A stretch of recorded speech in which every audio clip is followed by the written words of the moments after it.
A warm welcome to this platform. So in this video, we are going to answer Science Paper 1, that is 2024 GCE Section A, multiple choice questions. So we are going to go through the multiple choice questions from question 1 up to question 20. And I urge you to stay up to the end of the lesson. So here is the first question that we are answering. The diagram shows a simple pendulum that swings from A to C and back to B in 0.75 seconds. The question is, what is the period of oscillation? What is the period of oscillation? So what we are simply finding is the period. And I guess you know this particular topic very well. That is measurement of time, or time measurement. So now, to go into the question, how do you calculate the period? So period is represented by letter T, and period is simply the time taken for one complete oscillation, or for the bulb to move from A to B to C and back to A. Okay, that is the period. So now, the period in this case is calculated as time taken divide number of complete oscillation. Now, to look at this question, time we are given as 0.75 seconds. What about number of complete oscillations? So this is where it becomes challenging. When you're finding the period, I think the challenging part most is finding the number of complete oscillation. Now, what did I say?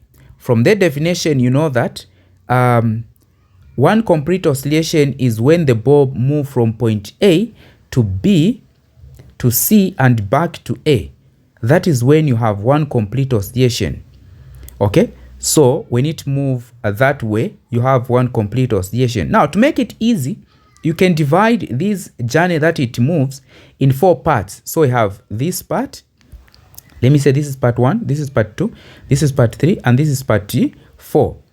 Now, when it moves successively up to this point, which is A, back to A, number of complete oscillation, or N, is equals to 1. So now, since we've divided it into 4, which means each of the part is 1 over 4, which interpret, or which gives us 0.25 in decimals.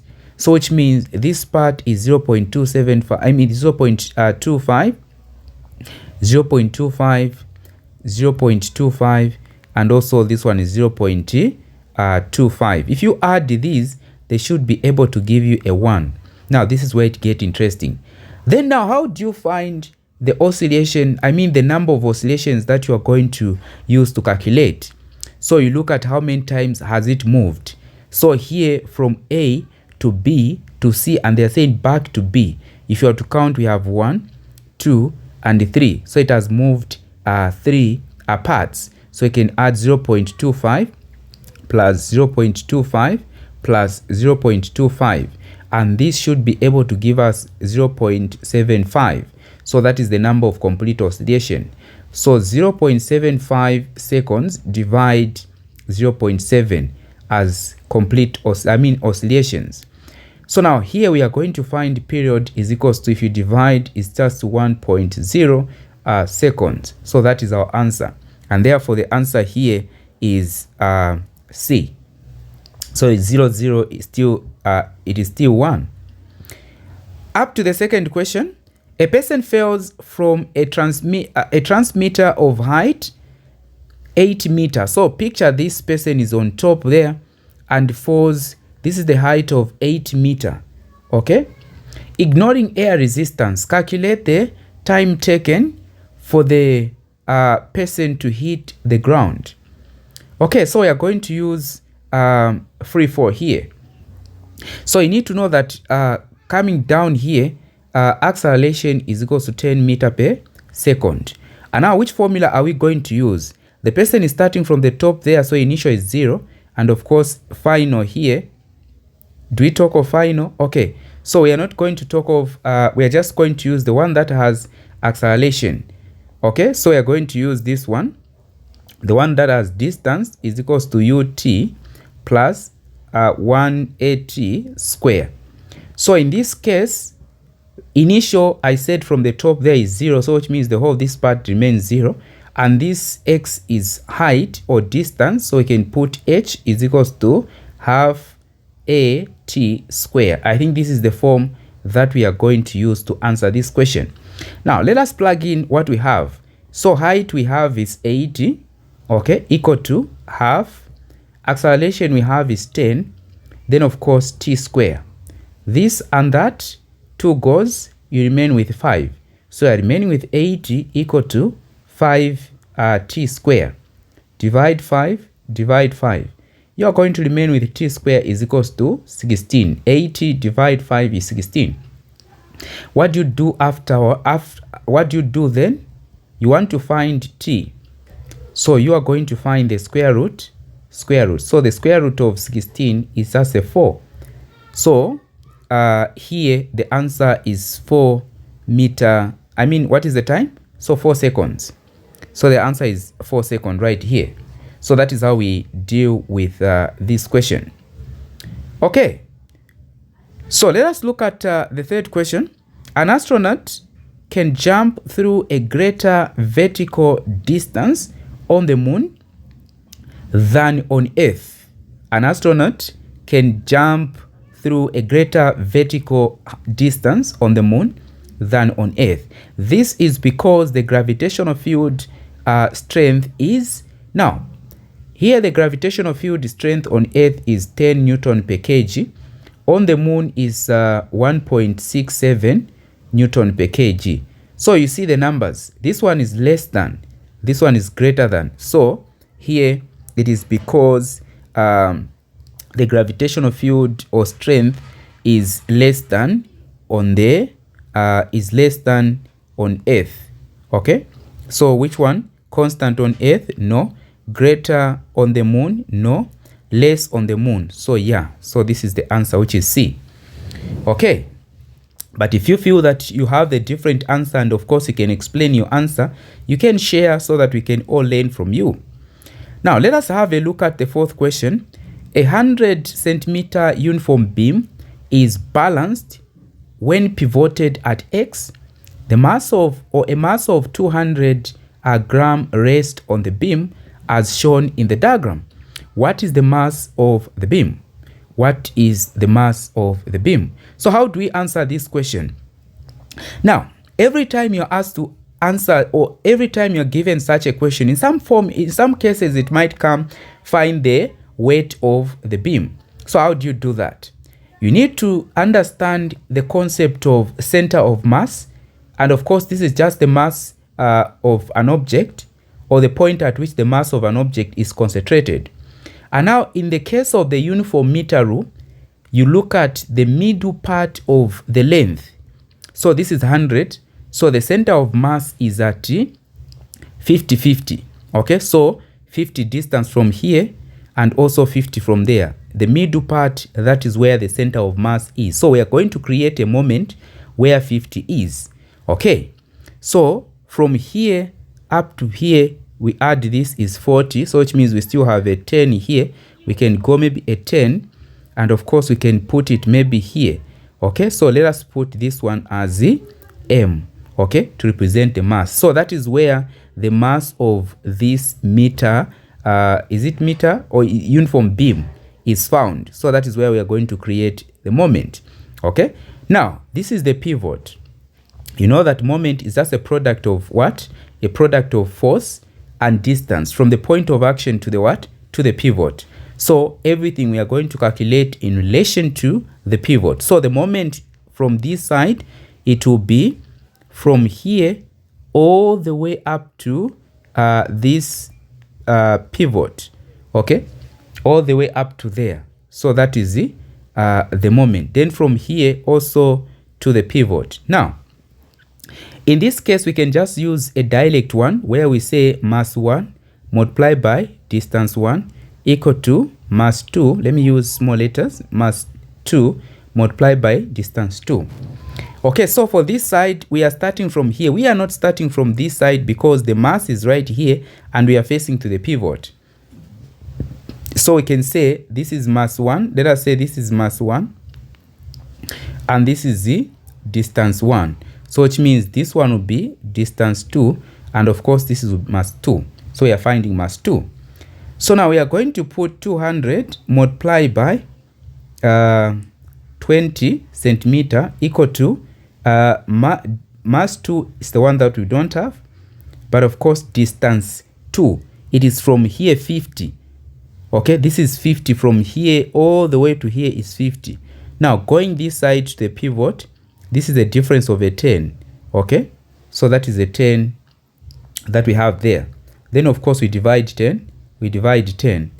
Okay, so here mass 2 is equals to 2 multiplied by 200. So we have 400 gram.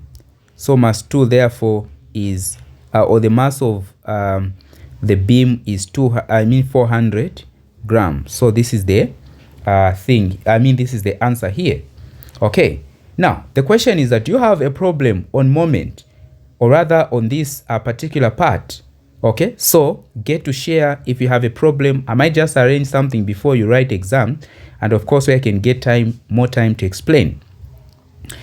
Okay, now question 5. What type of surface are best absorbers and best emitters of infrared radiation? Which one are the best absorbers? Now, for best absorbers, most are black. Okay, now are they shine or dull? So let us look at this. Best emitters, what are those that are best emitters? Well, it is believed that black is also best emitter and also best absorbers. Okay, so now if we have here, so black for absorbers, so which means these that are white and dull, white and shiny or white and dull, we omit them. So we are going to go for these. Okay, A and B. So now we have black and dull, then black and dull, black and shine, black and dull. So this one, for the fact that is black and shine, disqualifies it. So black and dull, and the answer therefore is the A. Okay, but if you have a different answer, you can put your answer and of course be able to explain it, not just suggesting what about if, what about B, what about C, or the answer is B. So you get to explain your answer so that we can all learn from you as well. So question 6, the following diagram shows a sealed gas syringe containing a fixed mass of gas. The piston is moved from position 6 to position 3. So if it is moved from position 6 to position 3, it is more like double. Okay, it's half the whole volume. Okay, so now the question is the temperature of the gas. So still the statement, the temperature of the gas does not change.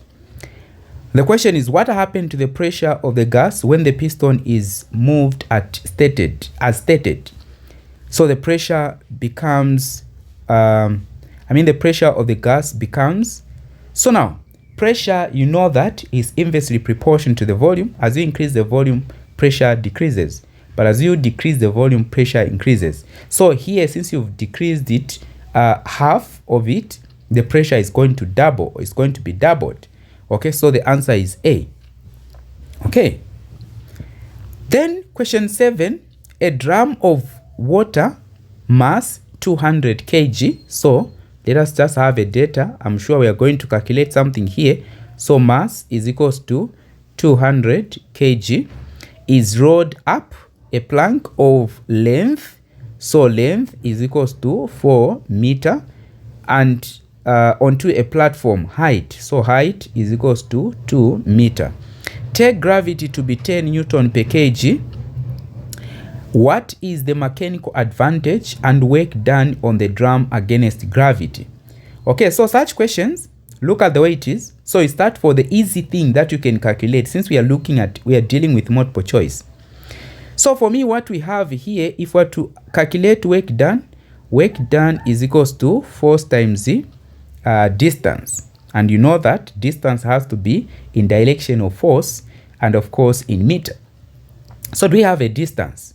So normally you use the slant distance here. So we have the distance, which is the 4 meter. Then now do we have the force? We are given the mass of the drum, so we can calculate the force. You know that force or weight, force is just some form of weight.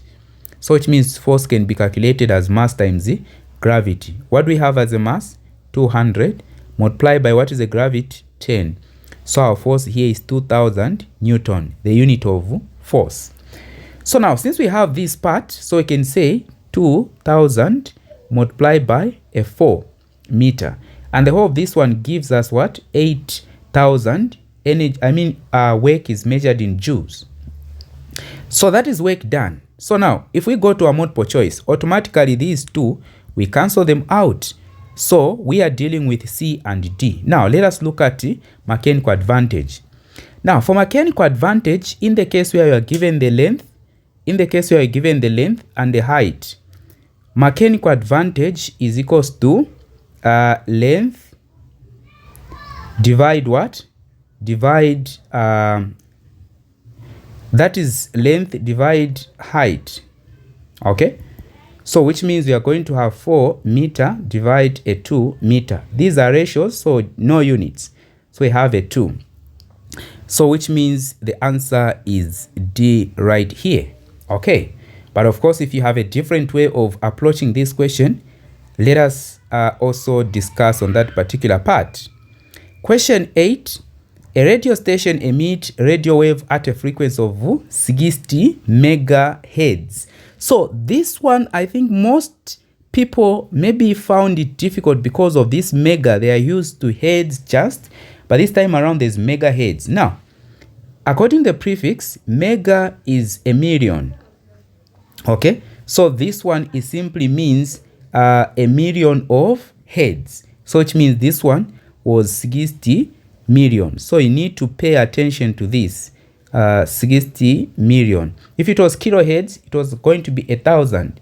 Okay, telohertz, maybe it was going to be a billion or something. But otherwise, you need to know this prefix because most of the people, I'm sure this one they got it wrong.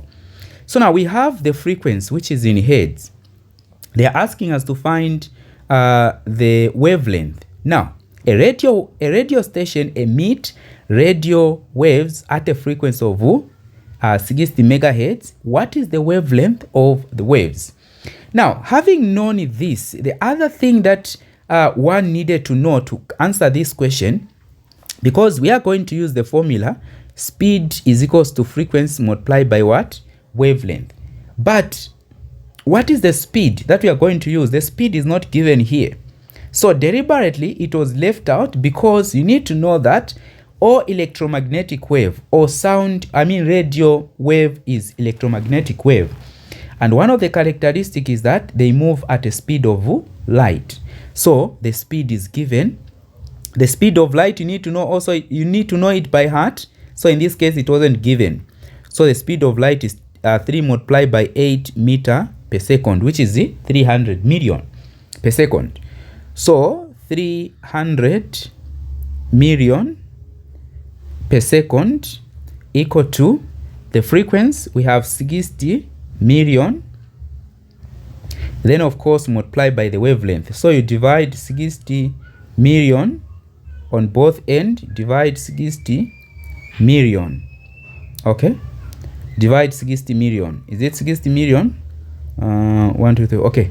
Then now what are you going to have as your wavelength? So here you are going to cancel out, which means you are going to cancel out that is 3 zeros, 3 zeros, 3 zeros, 3 zeros. This one is supposed to be 300 million, please. Then you are remaining with, so you cancel out that one.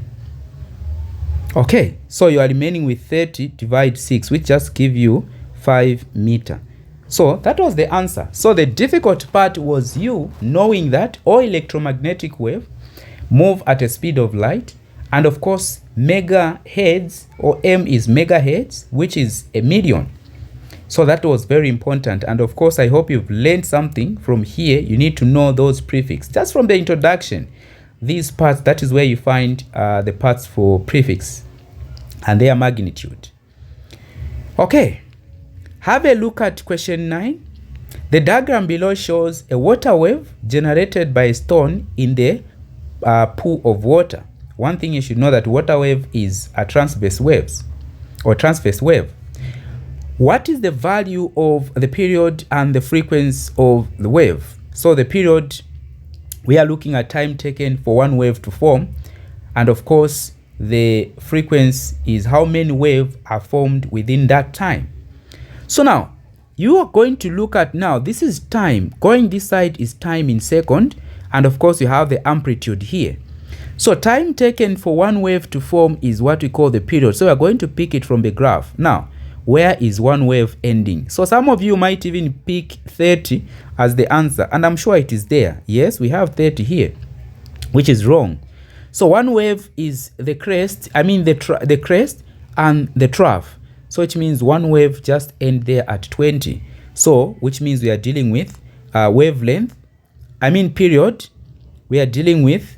So one wave is up to there. So which means this time, since we have time there, this is a period. So one wave is 20 seconds. So we are looking for the one that is 20 seconds. So for the period, we can cancel out that. Then now, if we know the period, we can now calculate frequency. So frequency is equals to 1 over period. So we have 1 over 20, which is 0.0. Then 20 into 200, that is 5. So 0.05. So which means we are going for this one. So the answer is B. Okay. Then question 10. A ray of light enters a block of glass from air and emerges at 25 degrees Celsius. What is the angle of incidence what is the angle of incidence of the ray if the refractive index of the glass is 1.2? Now for here you need to know the formula for refractive index. So refractive index is equals to sine angle of incidence divide sine angle of refraction. Okay, that is how you find refractive index given incident angle of incidence and of course angle of refraction. But in this case what we are finding is the angle of refraction. We can still apply this one because we are given the refractive index. So refractive index is given as 1.5, which is equal to, what about the sine angle of incidence or angle of incidence? Is not given, it's the one we're calculating. So this one will remain sine I. Divide angle of refraction, we are given, which is the 25. So sine 25 degree. Don't just write 25 degree, but sine 25 degree. So now here we are going to have sine I is equals to sine 25 degree multiplied by 1.5.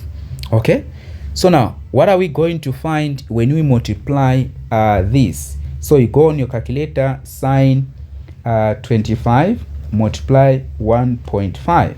To me it is giving me 0.633927392. Now after you've done that, you are going to punch shift on your calculator, which means it will be like this. So the number that we find is 0.63327392. Then of course you punch equals. So shift sign then equals. So it is giving me 39.34 degree. Do we have such on the among the options? Yes, it is C. Question 11. The diagram below shows two rays of light passing through a lens in region X. The diagram below shows two rays of light passing through a lens in region X. What type of lens is region X or is in region X? And what type of image is formed? Now, listen very carefully here. When the lens that cause the rays of light to meet or to converge, it is called converging lens. So already we know that it's converging lens. So we cancel out diverging. Diverging, which means cause to split. So now, the image that is formed when the ray of light meet is a real image. So the image is real. So the answer is A. I guess you might want to read more on this one. Characteristics of the image formed, okay, and different lenses. Let us look at question 12. The diagram below shows magnetic field lines around a magnet. Which of the following is true about PQ, R and D, RT and X? So now one thing you should know, that if you have a magnet, okay, north and south, how do you know that this is the north, this is the south, if you are given the field drawn? So the one that comes out, okay, if you see the arrow coming out, just know that that part is the north. Is the north. Okay, so where they come out is the north. Then where they are entering, the arrows pointing inside, just know that that is the what? That is the south. So which means here where it is entering, this is the south, which means a magnet has north and south. So if you have this one as south, that one is what? North. Which means now the other thing, or just from here what I've explained, this one also is coming out. So this was also is what? North. Which means this is the south. Okay, now magnet, when you bring same poles close to each other, they repel. So that is what is happening here, and the region that is formed in between is called the neutral point. So what we are looking for is south. Okay, so we can cancel out north, so we are looking for south, then in north, then in north, then of course T we are looking for south, not neutral point. So this is wrong. So south, north, north, south, neutral point. So this is the answer, which is C. Okay, let us go to question 13. The following diagram shows negatively charged rod brought near a metal sphere on an insulated stand, and the metal sphere was earthed. Later the rod was removed and earthing also removed. So we have this sphere, then we have the rod brought closer to each other, which is negatively charged. Now when you bring this one closer to this one, it is going to become it is going to induce the charge opposite to the charge that it has, so that it can attract. So which means this one is going to induce the positive charges here. Okay, or it is going to cause the charge to move, the positive charge to move toward the negatively charged, which means the other side will be negatively charged. Okay, it will be like that. It will cause polarization of the charges, or charge separation.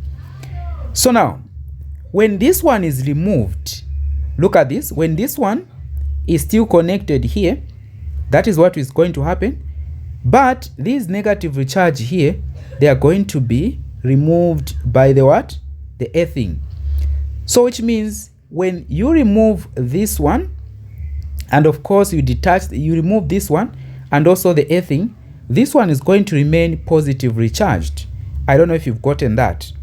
So what will be the net charge possessed by the metal sphere afterward? So since the negative charge will be drawn by the earthing, or what will remain here, it will remain positively charged. So the answer is D. It will remain positive. Okay, you might want to look at also electrostatic electricity, and that is one part that is likely to feature in the exams. Okay, that is November exams, because I didn't see any question that is section B on this part. So get to know this part before the exams. Okay, question 14. How long will it take to charge a cell battery to a charge of 54 coulomb using the voltage of 6 volts and the current of 2.5 milliamp? So this one also, that was a problem. So most of people did not see milliamp. So this milli, it means 0.00, is it 0.00? Or one thing you should know is that 1 amp is equals to 1000 milliamp. I think if I put it this way, people understand. Okay, so now for you to calculate whatever you're going to calculate, you are calculating time here and in hours. Look at the time is given in hours. So you're going to write the formula for charge. So charge Q is equals to current multiplied by time. That is the formula. So current, we have current is equal to 2.5 milliamp. So if we were to convert this one into amp, we just divide it what? By 1000. It's going to give us what is it going to give us? Should be 2.5 multiplied by 10 to the power negative 3 amp. That is what it's going to give us. Okay. So now, since we have this current, then of course, let us put charge is 54 equal to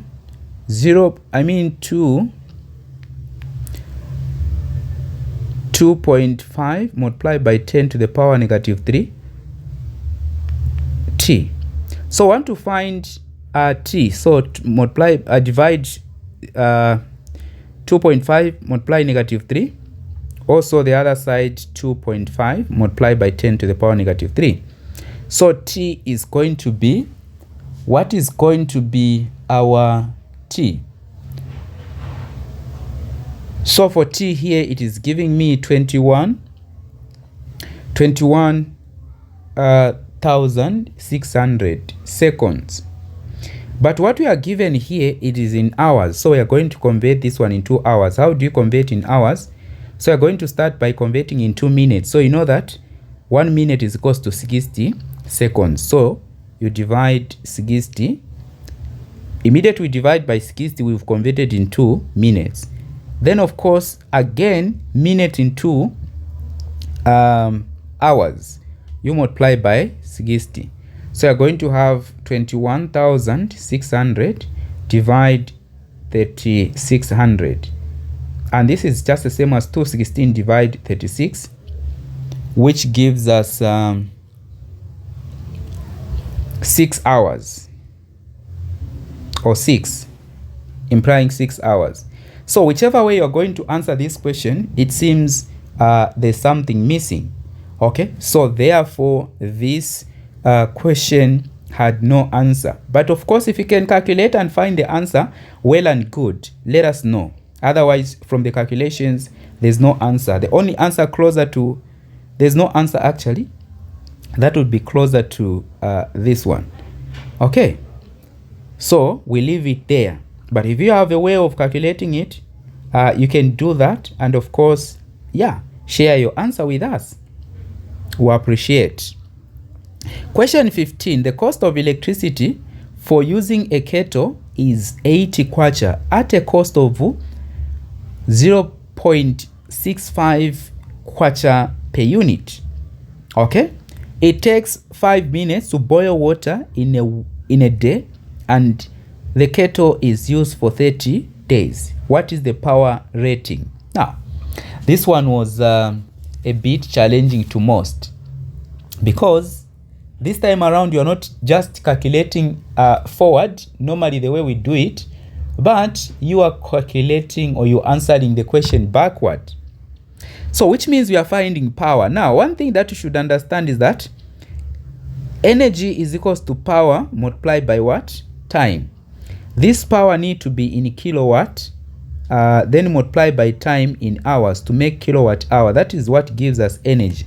And now you say 1 unit is equals to this energy. I guess you know that arrangement. So where are we starting from? So where we are starting from,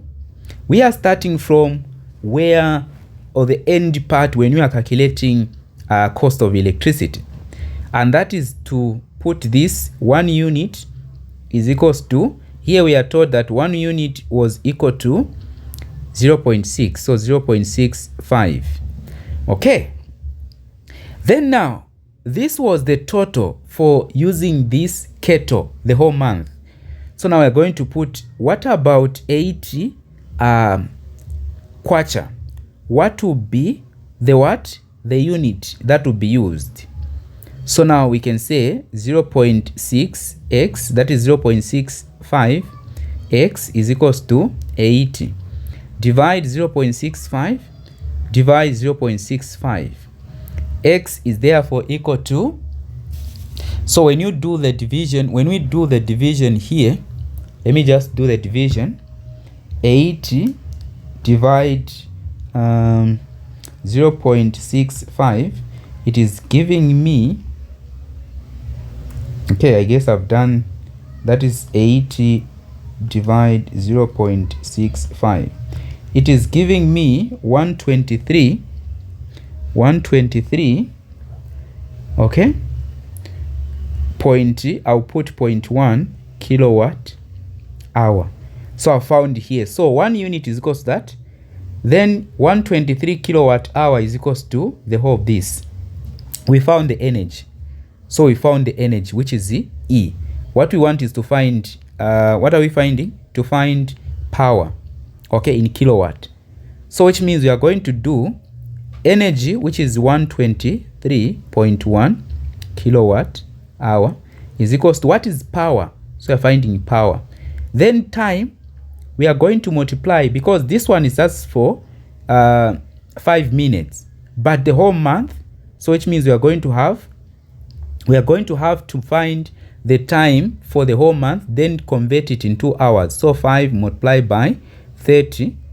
What is 5 multiplied by 30? So 5 multiplied 30, it is giving me 150. So 150 minutes, but we need them into hours. So we divide by 60, which gives us 2.5 hours. So that is the time. Confirm? So divide 2.5 hours. I mean divide 150 divide 60. Okay, 2.5 hours. So the time is 2.5 hours. Okay. So we divide 2.0. Let me just write it nicely. So 123.1 kilowatt hour is equals to P multiply 2.5 hours divide 2.5 hours divide 2.5 hours. So this power is equals to hour and hour goes. Then we have 123 divide 2.5. So 123.1 divide 2.5. And this one is giving me 49.24 kilowatt. So that is the power. And this case is the question C. It was crazy. Okay. So this is what we expect. Prepare intensively. Otherwise, passing an exam is not child's play. So you need to prepare. And of course, the results that you get, you need to deserve them. So a transformer has 1,800 turns on the primary coil. The voltage applied to the primary coil is 240 volts AC. How many turns on the secondary coil is, if the output voltage is 40 volts. So for this one, we are going to use, that is voltage on the primary, which is VP, divide voltage on the secondary equal to number of turns on the primary over number of turns on the secondary. Okay, I guess you know the formulas for the ideal transformer. Ideal transformer is the one that is 100% efficient. The other question that you expect on the transformers is how does a transformer work? So all those things you should know them. So in this case, if you were to look at the data that we have, a transformer with 1,800 turns on the primary coil, so which means primary coil number of turns is equals to what? 1,800. The voltage applied to the primary coil, so VP is equals to 240. How many turns are, so which means you are finding number of turns on the secondary. Okay, we don't know. If the voltage or output voltage is the voltage on the secondary, which is 40 volts. So we are going to replace in this formula. So VP is equals to 240, which is equals to NP 1,800 divide VS is 40. Then here we have NS. So we are going to have NS, that is 240 NS is equals to 40 multiplied by 1800. Divide 240, divide 240. Okay, then 1800 multiply 4, it is able to give me 7,200. Divide 24, this gives us 300 tons. Okay, so the answer here, it is B. Okay, the diagram below shows a simple AC generator. What name is given to the part labeled Y? So which one is the part labeled Y? So this is the slip ring. If it was the DC, it was going to be split ring. So this is a slip ring, and these are brushes. Okay, so that is the answer here. Which particle are emitted by the hot filament of the cathode ray oscilloscope? So this is on cathode ray or simple basic electronics. What is emitted are electrons. Okay, and what type of electric field, what type of field is used to accelerate them? Electric field. So the answer is A. Which of the following shows the correct charge for alpha, beta, and gamma radiation?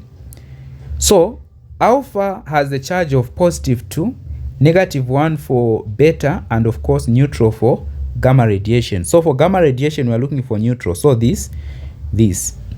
So consider these two parts. So for alpha 2, then, so this is the answer C. This was easy. The nuclide of strontium is represented by the symbol. This is 88, this is 38. What does the nucleus contain? So we have 38 electrons and 50 neutrons. 38 neutrons, 38 protons.